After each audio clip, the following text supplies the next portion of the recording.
how to recover 8-ball pool account. So I'm going to show you two different methods. For the first one, you want to create a throwaway account, and then once you have the game open, you click on the gear icon in the bottom left. From here, it is going to show you some different sign-in options. You can log in with Facebook if you know it.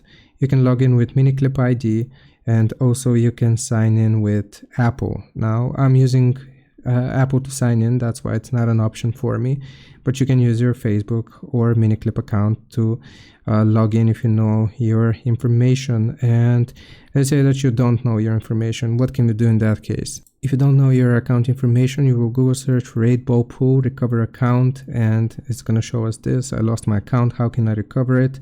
Follow this link. If you still have access to your account, you need to understand how to link it. So if you have a guest account, you can link it. But here are some other options. So depending on your specific situation, my account was linked to Miniclip, Facebook, Google, or Apple, and I have access to that account. You can see the different recovery options. So for example, let's do that. You click on it, and here you can follow this link if you need to reset your Apple password, Google password, Facebook. So depending on your different situations, you will go through the links here, and then you can recover your 8-ball pool account. Hope this helps. Leave a like and sub, and I'll see you next time.